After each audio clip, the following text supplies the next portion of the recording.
Hello, good morning, जोहार। मैं संजय और आप देख रहे हैं न्यूज़ झारखंड। चलिए जानते हैं आज की मुख्य 25 बड़ी खबरों को। पहली बड़ी खबर की बात करें तो 65,000 पारा शिक्षकों को सरकार देगी बड़ी सौगात। इस तारीख को होगा ऐलान। झारखंड की हेमंत सरकार 29 दिसंबर को 2 वर्ष पूरे करेगी और इसी दिन राज्य के 65,000 पारा शिक्षकों को सरकार एक बड़ी सौगात देगी। अस्थायीकरण और वेतनमान निर्धारण को लेकर शनिवार को शिक्षा मंत्री जगन्नाथ महतो के साथ पारा शिक्षकों की बैठक में यह तय हुआ है कि झारखंड बिहार के मॉडल को अपनाएगा और पारा शिक्षकों से संबंधित सारी घोषणाएं 29 दिसंबर को की जाएगी। बैठक के बाद शिक्षा मंत्री जगन्नाथ महतो ने कहा है कि हम बिहार की नियमावली का पालन करेंगे और हेमंत सरकार की दूसरी वर्षगांठ पर इसकी घोषणा करेंगे। बिहार की तर्ज पर झारखंड सरकार पारा शिक्षकों की सेवा शर्त नियमावली लागू करने की तैयारी कर रही है। हेमंत सरकार के 2 वर्ष पूरे होने पर 29 दिसंबर को पारा शिक्षकों के अस्थायीकरण व वेतनमान देने की घोषणा की जाएगी। अगली बड़ी खबर की बात करें तो रांची में कल सुबह से ही हो रही है रुक रुक कर बारिश। राज्य के 12 से ज्यादा जिलों में अगले 3 दिन तक होगी बारिश। 16 से सताएगी ठंड। रांची समेत झारखंड के विभिन्न जिलों में कल सुबह से ही रुक रुक कर बारिश हो रही है। कई जिलों में आसमान में बादल छाए हुए हैं। मौसम विभाग के मुताबिक अगले 2 दिन तक ऐसे ही मौसम रहने का अनुमान है। मौसम वैज्ञानिक अभिषेक आनंद ने बताया है कि बंगाल की खाड़ी में बना कम दबाव का क्षेत्र आंध्र प्रदेश के तट पर पहुंच गया है। इसका असर अगले 2 दिन तक झारखंड में भी देखने को मिलेगा। रांची, खूंटी, रामगढ़, हजारीबाग, बोकारो, गुमला, सरायकेला खरसावां, पूर्वी सिंहभूम, पश्चिमी सिंहभूम और सिमडेगा में हल्के से मध्यम दर्जे की बारिश होने की संभावना है। अभिषेक आनंद ने बताया कि बारिश के बाद 16 नवंबर से राज्य में ठंड बढ़ेगी। अगली बड़ी खबर की बात करें तो बेमौसम बारिश से किसानों के चेहरे पर मायूसी। बेमौसम की इस बारिश ने धान की तैयार फसल को बड़ा नुकसान हुआ है। कई खेतों में कटाई की फसल रखी हुई है जो पूरी तरह से जलमग्न हो गई है। किसानों को जहां अपनी फसलों को लेकर चिंता हो रही है, वहीं मौसम की उठापटक ने किसानों की नींद उड़ा दी है। वहीं मौसम में आ रहे बदलाव के चलते सब्जी की फसल की औसत पैदावार प्रभावित हुए बिना नहीं रह सकेगी। अगली बड़ी खबर की बात करें तो 10 जिलों के 680 शिक्षक अभ्यर्थियों को मिलेगा नियुक्ति पत्र। राज्य के 10 गैर अनुसूचित जिलों में झारखंड के स्थापना दिवस पर आयोजित समारोह में हाई स्कूल के 680 शिक्षक अभ्यर्थियों को नियुक्ति पत्र दिया जाएगा। इतिहास और नागरिक शास्त्र विषय के अभ्यर्थी हाई स्कूल के शिक्षक के रूप में नियुक्त होंगे। स्कूली शिक्षा और साक्षरता विभाग ने सभी जिलों को इसकी तैयारी पूरी करने के निर्देश दे दिया है। विभागीय निर्देश के बाद संबंधित सभी जिला स्कूलों के आवंटन की प्रक्रिया पूरी कर रहे हैं। जिला स्तर पर आयोजित समारोह में जिला वार इन शिक्षक अभ्यर्थियों को नियुक्ति पत्र सौंपा जाएगा। गढ़वा, पलामू, हजारीबाग, रामगढ़, कोडरमा, गिरिडीह, बोकारो, धनबाद, गोड्डा और चतरा में इतिहास और नागरिक शास्त्र के शिक्षक अभ्यर्थियों के बीच नियुक्ति पत्र वितरित किया जाएगा। अगली बड़ी खबर की बात करें तो 16 नवंबर से ऑनलाइन भरे जाएंगे 7वीं संयुक्त सिविल सेवा मुख्य परीक्षा के लिए फॉर्म। झारखंड लोक सेवा आयोग जेपीएससी शीघ्र ही मुख्य परीक्षा का कार्यक्रम जारी करेगा। परीक्षा जनवरी माह में होगी। 16 जनवरी से 15 दिसंबर तक 7वीं संयुक्त सिविल सेवा मुख्य परीक्षा के लिए फॉर्म ऑनलाइन भरे जाएंगे। प्रारंभिक परीक्षा उत्तीर्ण अभ्यर्थी ऑनलाइन आवेदन कर सकेंगे। झारखंड लोक सेवा आयोग ने 1 नवंबर को 7वीं सिविल सेवा प्रारंभिक परीक्षा का परिणाम जारी कर दिया था। खबरों में आगे बढ़ने से पहले आपसे रिक्वेस्ट है कि अगर आप चैनल को सब्सक्राइब नहीं किए हैं तो प्लीज चैनल को सब्सक्राइब करके बेल आइकन प्रेस कर दे, जिससे आपको झारखंड की हर छोटी बड़ी खबर का अपडेट आप तक पहुंचता रहे। चलिए बढ़ते हैं खबरों की ओर। अगली बड़ी खबर की बात करें तो झारखंड भाजपा ने पंचायत चुनाव को लेकर हेमंत सोरेन सरकार पर मढ़ा टाल मटोल का आरोप। झारखंड प्रदेश भाजपा ने राज्य में पंचायतों के चुनाव कराने के मुद्दे पर हेमंत सोरेन के नेतृत्व वाली राज्य सरकार पर टाल मटोल का आरोप लगाया है। शनिवार को झारखंड प्रदेश भाजपा के पदाधिकारियों, जिला अध्यक्षों की बैठक में पार्टी नेताओं ने कहा कि राज्य की सरकार गांव गिराव की जमीनी मुद्दों से मुंह छुड़ा रही है। उसे डर है कि पंचायत चुनाव होंगे तो लोग झारखंड मुक्ति मोर्चा, कांग्रेस, राजद की सरकार को जबरदस्त झटका देंगे। पंचायत चुनाव भले ही दलीय आधार पर नहीं होंगे, लेकिन यह सरकार जानती है कि लोग इन पार्टियों द्वारा समर्पित उम्मीदवारों के खिलाफ मतदान करेंगे। इसी वजह से पंचायत चुनाव की घोषणा नहीं की जा रही है। प्रदेश भाजपा अध्यक्ष दीपक प्रकाश की अध्यक्षता में हुई बैठक में झारखंड सरकार की विफलताओं से लोग को अवगत कराने का निर्णय लिया गया है। अगली बड़ी खबर की बात करें तो मुख्यमंत्री श्री हेमंत सोरेन और केंद्रीय कोयला मंत्री श्री प्रहलाद जोशी के बीच कोयला मुद्दों पर महत्वपूर्ण बैठक। मुख्यमंत्री श्री हेमंत सोरेन और कोयला मंत्री श्री प्रहलाद जोशी की उपस्थिति में झारखंड में अवस्थित कोल माइंस से जुड़े विभिन्न मुद्दों पर अधिकारियों के बीच उच्च स्तरीय बैठक हुई। इस बैठक में विशेषकर राजमहल, तालझारी कोल परियोजना, हुर्रा कोल परियोजना, सियाल कोल परियोजना को ऑपरेशनल बनाने में आ रही अड़चनों तथा समस्याओं और उसके निदान को लेकर विस्तार से विचार विमर्श हुआ।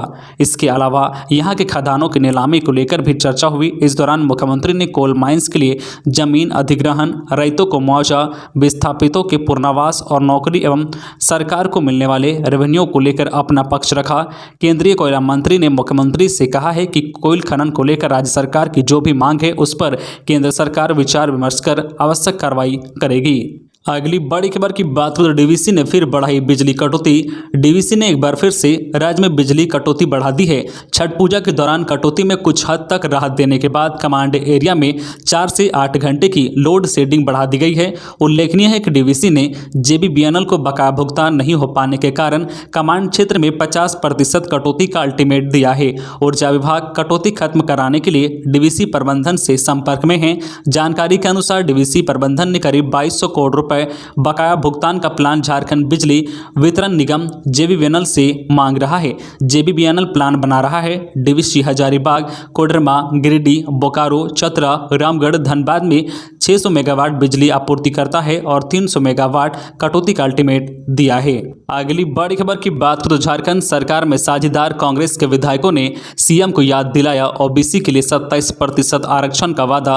झारखंड कांग्रेस के विधायकों ने राज्य के मुख्यमंत्री हेमंत सोरेन से कहा है कि चुनाव घोषणा पत्र में किए गए वादे के अनुसार ओबीसी के लिए 27% आरक्षण लागू करने की दिशा में ठोस कदम उठाएं। शनिवार को कांग्रेसी मंत्रियों और विधायकों के एक दल ने मुख्यमंत्री से मुलाकात कर उनसे घोषणा पत्र के प्रमुख बिंदुओं के साथ साथ राज्य में रिक्त पदों पर नियुक्तियों, पंचायत चुनाव, बोर्ड निगम आयोग के गठन सहित कई मुद्दों पर बात की है। मुख्यमंत्री के साथ बैठक के बाद कांग्रेस विधायक दल के नेता ग्रामीण विकास मंत्री आलमगीर आलम ने कहा कि हमें सभी बिंदुओं पर सकारात्मक कदम उठाने का भरोसा मिला है। अगली बड़ी खबर की बात तो झारखंड में बिहार एसटीएफ का ज्वाइंट ऑपरेशन। हजारीबाग के बिशुन ग्राम में मुंगेर के लोग बना रहे थे अवैध हथियार, 7 तस्कर और 52 अधूरे पिस्टल बरामद। झारखंड में बिहार एसटीएफ ने एक ज्वाइंट ऑपरेशन के तहत बड़ी कार्रवाई की है। झारखंड की पुलिस के साथ मिलकर हजारीबाग जिले में अवैध रूप से बनाए जा रहे हथियारों की खेप को जब्त किया है। चोरी छिपे वहां चल रहे हथियार बनाने के अवैध फैक्ट्री का न सिर्फ खुलासा किया गया है बल्कि पिस्टल बनाने वालों सहित 7 इंटर स्टेट तस्करों को गिरफ्तार किया गया है। दरअसल बिहार एसटीएफ के पास अवैध हथियारों के बनाने और उसकी तस्करी से जुड़ी एक बड़ी इनपुट थी। टीम लगातार इस इनपुट पर काम कर रही थी। जब जिन लोगों को इस ऑपरेशन में पकड़ा गया है उनमें से 4 तस्कर मुंगेर के हैं जबकि 3 तस्कर झारखंड के बोकारो के रहने वाले हैं। अगली बड़ी खबर की बात हो तो सड़कों को कचरा मुक्त बनाने के लिए निगम ने चलाया अभियान, 2 लाख जुर्माना वसूला। रांची की 2 प्रमुख सड़कों को कचरा मुक्त बनाने को लेकर रांची नगर निगम ने विशेष अभियान शुरू कर दिया है। शनिवार को हरमू चौक से बिरसा चौक व कचहरी चौक से बिरसा चौक तक दोनों मुख्य सड़कों पर रांची नगर निगम की इन्फोर्समेंट टीम गश्त करती रही। इस दौरान सड़क पर कूड़ा फेंकने वाले और डस्टबिन नहीं रखने वाले प्रतिष्ठानों से जुर्माना वसूला गया। इसके साथ ही प्लास्टिक कैरी बैग का इस्तेमाल करने वाले प्रतिष्ठानों से भी फाइन वसूला गया है। शनिवार को कुल 2 लाख से अधिक का फाइन काटा गया। अगली बड़ी खबर की बात करें तो कुख्यात डब्लू सिंह गिरोह का 6 सदस्य गिरफ्तार, हाथ में रस्सी बांधकर पूरे शहर में घुमाया गया। झारखंड पुलिस ने पलामू में अपराधियों के खिलाफ कार्रवाई की है। कुख्यात डब्लू सिंह गिरोह के 6 सदस्यों को पुलिस ने गिरफ्तार किया है। इलाके में रंगदारी वसूलने का काम कर रहे थे। इन सभी को पुलिस ने एक साथ दबोचा और रस्सी से हाथ बांधकर पूरे इलाके में घुमाया। गिरफ्तार 6 बदमाशों को शहर के मुख्य सड़कों पर घुमाया और लोगों से यह अपील की गई कि इन्हें पहचान लीजिए, यदि कभी भी कोई रंगदारी मांगने आए तो डरने की जरूरत नहीं है, वे सीधे इसकी शिकायत पुलिस को करें। पुलिस इन रंगदारों को चुनकर गिरफ्तार करेगी। शहर में रंगदारी मांगे जाने की घटना कम होगी। गौरतलब है कि पलामू पुलिस ने कुख्यात अपराधी डब्लू सिंह के खिलाफ 5 लाख रुपए का इनाम रखे जाने का प्रस्ताव पुलिस मुख्यालय को भेजा है। डब्लू सिंह पर 50 से अधिक मामले दर्ज हैं। अगली बड़ी खबर की बात करें तो 29 दिसंबर को फूल माला लेकर राज्य स्तरीय समारोह में पहुंचेंगे पारा शिक्षक।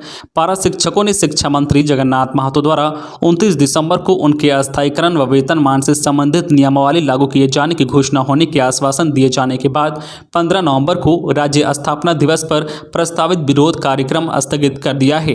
अब पारा शिक्षक 29 दिसंबर को हेमंत सरकार के 2 वर्ष पूरे होने के अवसर पर आयोजित राज्य स्तरीय कार्यक्रम में फूलमाला लेकर पहुंचेंगे।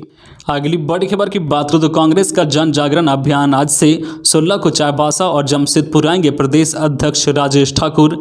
झारखंड प्रदेश कोल्हाल प्रमंडल के प्रवक्ता जम्मी भास्कर ने प्रेस विज्ञप्ति जारी कर बताया है कि झारखंड प्रदेश कांग्रेस कमेटी के द्वारा जन जागरण अभियान की शुरुआत जवाहरलाल नेहरू जयंती पर 14 नवंबर से रांची के धुरवा स्थित नेहरू पार्क से की जा रही है। 16 नवंबर को चाईबासा एवं जमशेदपुर प्रदेश अध्यक्ष राजेश ठाकुर आएंगे, जिसके तहत कांग्रेस के द्वारा आज़ादी के बाद देश में किए गए कार्यों एवं केंद्र के भाजपा सरकार की नाकामियों तथा झारखंड में वर्तमान सरकार द्वारा 2 वर्षों के सफल कार्यकाल की विकास योजनाओं की जानकारी जनता तक पहुंचाई जाएगी, जिसके लिए प्रदेश कांग्रेस के अध्यक्ष राजेश ठाकुर ने सभी जिलों के लिए प्रभारी एवं सह प्रभारी की नियुक्ति की है। अगली बड़ी खबर की बात हो तो पश्चिमी सिंहभूम में आज से हड़ताल पर रहेंगे स्वास्थ्य कर्मचारी। पश्चिमी सिंहभूम चाईबासा जिला में स्वास्थ्य कर्मचारियों को विगत 7 माह से वेतन भुगतान नहीं किया गया है। स्वास्थ्य कर्मचारियों को कोविड-19 के प्रोत्साहन राशि का भी अभी तक भुगतान नहीं किया गया है। इस वजह से स्वास्थ्य कर्मचारियों में आक्रोश है। राशि का भुगतान नहीं होने से नाराज इन कर्मियों ने 14 नवंबर को हड़ताल पर रहने की घोषणा की है।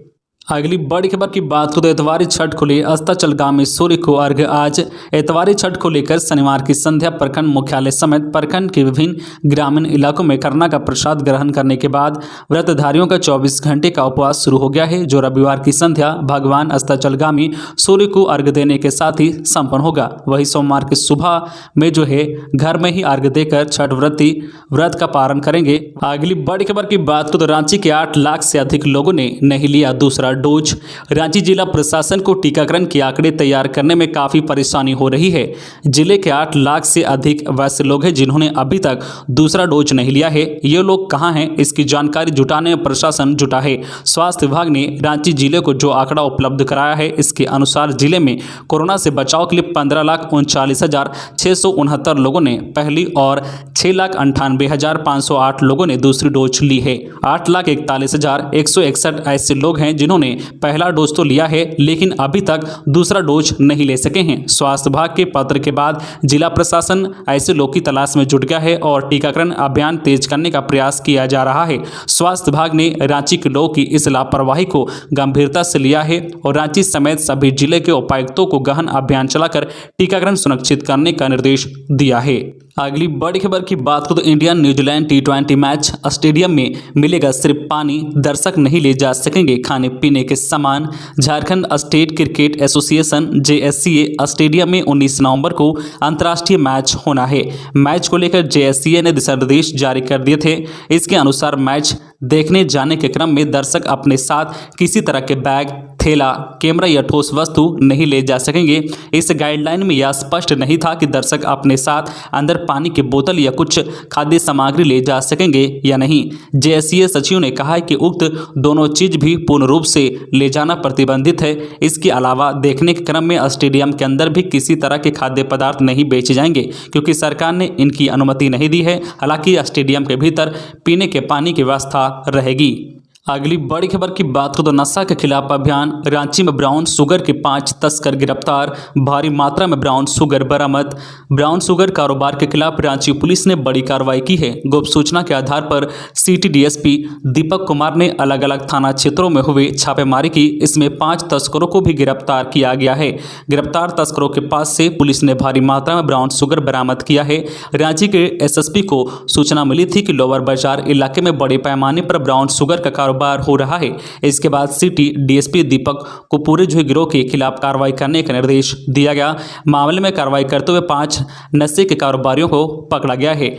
अगली बड़ी खबर की बात करें तो कोडरमा जिलों की पंचायतों में लगेगा शिविर। उपायुक्त आदित्य रंजन भगवान बिरसा की जयंती एवं सरकार के 2 वर्ष पूरे होने के उपलक्ष्य पर 16 नवंबर से 28 नवंबर तक पूरे राज्य में आपके अधिकार आपकी सरकार आपके द्वार कार्यक्रम का आयोजन किया जाएगा। इस दौरान जिले में प्रतिदिन पंचायतों में शिविर का आयोजन किया जाएगा। राज्य सरकार से प्राप्त मार्गदर्शन पर उपायुक्त आदित्य रंजन ने आदेश जारी करते हुए पदाधिकारियों और प्रखंड विकास पदाधिकारियों को आवश्यक दिशा निर्देश दिए हैं। हैं। कहा है कि कोडरमा जिला अंतर्गत लाभ लेने की आहारता रखने वाले प्रत्येक व्यक्ति को सरकार द्वारा संचालित कल्याणकारी योजनाओं से जोड़ा जाना है। अगली बड़ी खबर की बात हो तो वारंटी एवं फरार अभियुक्तों की शीघ्र करे गिरफ्तारी।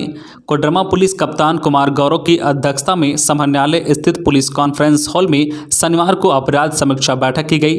इस दौरान जो एसपी कुमार गौरव ने पूर्व माह के प्रतिवेदन एवं लंबित कांडों की समीक्षा की, साथ ही अपराध नियंत्रण एवं अनुसंधान के लिए आवश्यक दिशा निर्देश दिए हैं। इस दौरान उन्होंने निष्पादित कांडों के संबंध में विस्तृत जानकारी लेते हुए केस के त्वरित निष्पादन पर जोर दिया है। अगली बड़ी खबर की बात हो तो मार्च 2022 तक रांची मेन लाइन से जुड़ जाएगा बरकाकाना जंक्शन। जयंत हजारीबाग सांसद जयंत सिन्हा ने कहा है कि देश के हर नागरिक को देश को तिरंगे की तरह ऊंचाई पर ले जाने की सोच होनी चाहिए ताकि देश चक्र की तरह विकास की ओर अग्रसर बढ़ता रहे। मार्च 2022 तक बरकाकाना स्टेशन रांची मुख्य लाइन से जुड़ जाएगा। इसके बाद विकास की गति और तेज होगी। कहा कि CIC रेलखंड के बरकाकाना स्टेशन माल ढुलाई में काफ़ी नाम है और कमाई भी है, तो फिर यात्रियों को भी उसी अनुरूप सुविधा मिलनी चाहिए। साथ ही स्थानीय लोगों को परेशानी से निजात दिलाने का प्रयास होना चाहिए। तो ये थी आज की झारखंड की टॉप बड़ी खबरें। इसी तरह झारखंड की हर छोटी बड़ी खबर देखने के लिए आप हमारे चैनल न्यूज झारखंड चैनल को सब्सक्राइब करके बेल आइकन प्रेस कर दीजिए, जिससे आपको झारखंड की हर छोटी बड़ी खबर का अपडेट आप तक पहुंचता रहे। तो आज के लिए बस इतना ही, हमें दीजिए इजाजत, फिर मिलते हैं नेक्स्ट न्यूज में।